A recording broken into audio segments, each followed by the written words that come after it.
On the night. Later in the first, how about Giannis playing defense? LeBron to the basket. Giannis says no way. Bucks up 4 after 1.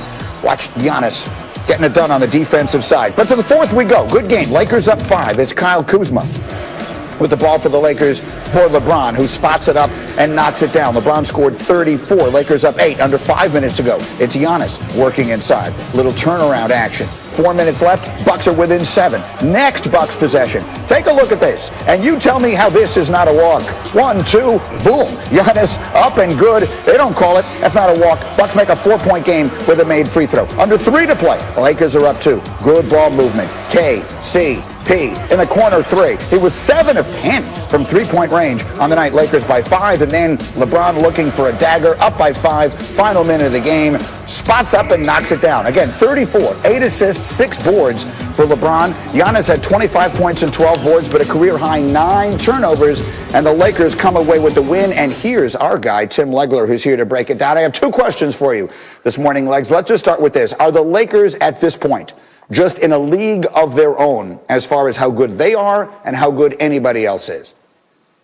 Yeah, they occupy a shelf unto themselves. There's no question about it, because they're just too deep for most teams. And they also have great balance in what they do, Greeny, because they can attack you inside and in the post, and they seem to win all of those individual post-up battles. And I thought that's the way they started out the game against the Bucks. Milwaukee decided to play Anthony Davis straight up in the post, and he went to work on them and scored at will. And then LeBron James beat him up pretty bad from the perimeter. And then that final component that you wondered about this Lakers team, would they get enough role-playing support three-point shooting?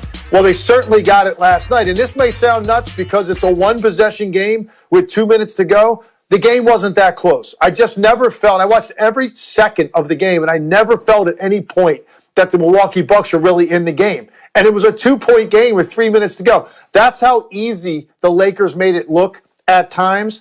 And so that's why right now, because of their depth and because of their balance and the ways they can beat you offensively, they occupy a shelf unto themselves, and they're clearly the front runner to win a title. All right, so that's one side. And then on the other side, what do we say coming out of last night about the 2-time defending MVP Giannis? A lot of the same things. He runs into the same issue sometimes because he lacks that finesse that the situation requires at times. And I understand he plays hard. He wants to oppose his will in the game, but he commits 4 offensive fouls in the game because he's got one way he wants to beat you, and that's downhill with force. And sometimes if a team can get committed bodies in front of him, it creates problems. Now, he had 7 turnovers in the first half, Green, 9 overall for the game.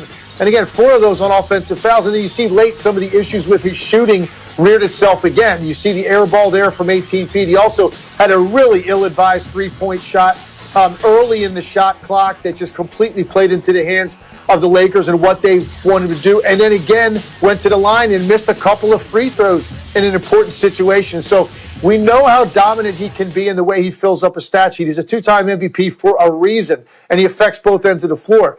But the problem with this team surfaces every time you see him either in a tough playoff series or against a top opponent that's got a good defensive game plan.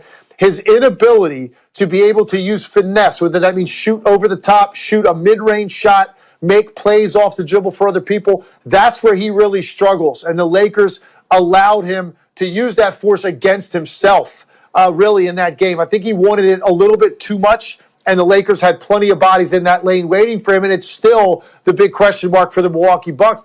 Can they break through if they don't have that guy that can beat you from anywhere on the floor in a critical moment? Well, so they took on the Nets this week and the Lakers, and away we go. Legs, thank you. Bomb away in Milwaukee, and that three-pointer should do it. Got to get a great game out of Giannis Antetokounmpo. They didn't get that, so the score actually, to me, was closer than this game was. The Lakers showed you right now why they are on a shelf all to themselves. That's ESPN NBA analyst Tim Legler, and the numbers seem to back him up. Lakers 8-0 on the road, facing the Bucks. People thought it might be a finals matchup last year. Maybe we get it this year. You kind of have more confidence in the purple and gold than the Bucks right now to get it done and for more, and what's going to be a huge sports weekend in Milwaukee throughout the state of Wisconsin. We welcome in our colleague Jen Latta, co-host of Jen, Gabe, and Chewy, 8 to 10 Eastern on 94.5 ESPN in Milwaukee, and of course, from College Game Day as well. All right, Jen, let's go right to the heart of the matter. What are people saying this morning? The Bucks, I know it's a regular season game. It was a litmus test against the King and the Lakers, but they come up short. What's the feeling this morning? Good morning, guys. Great to be on the show with you. I think the litmus test is, and the reaction is, that the defensive strategy where you only protect the rim and you let teams shoot as many open threes as they want is not going to get it done in this NBA. So I think there's a little bit of criticism for Coach Bud right now, trying to figure out, how you can be defensive, how you can be solid defensively in both of those areas, and the Bucks just not doing that right now. And I think, you look at what Giannis is doing, and it seems like he's trying to figure out what his role is on this team, which is strange. We know that he's been working on his outside shot. There were times where it seemed like he was not driving hard to the hole, which, again, if that's an offense that they're working on, great. But then if you are going to be the guy who's driving hard to the hole and then you get put to the free throw line, you can't be shooting 58% from the line for the season. So I know they're still working on things. I know it's a new group of guys, and you're still figuring out whose roles are what and who's going to defend a guy like LeBron and who's going to defend an Anthony Davis when you have these types of matchups. But I think that there was a lot of room for improvement for this Bucks team yesterday. Jen, let's talk about strategy. I mean, the last 2 seasons, the best record overall in the NBA, and the same strategy was used against this team in the playoffs to stop them multiple times. Is this a make or break year for Coach Bud? I think that's fair, Jay. I think it's fair to say that they gave him a shot coming off of this season where they underperformed in the playoffs as well.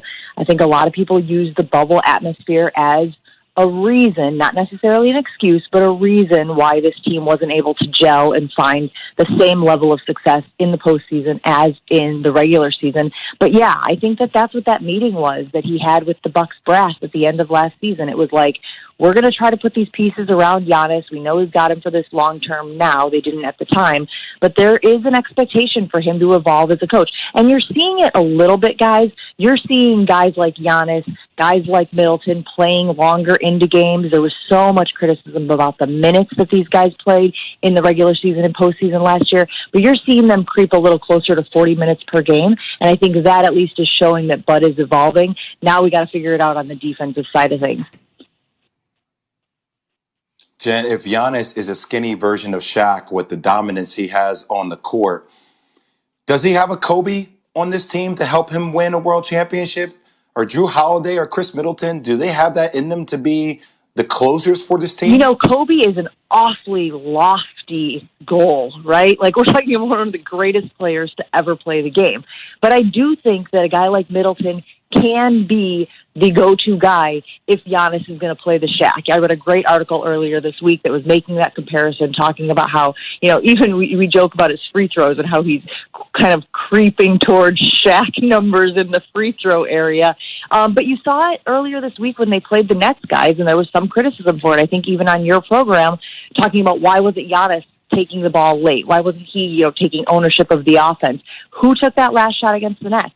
It was Chris Middleton from the outside. So I think that there is some thought there on this team that he could be the guy. And maybe Drew Holiday as well. I've really been impressed with how he has adapted to this new squad.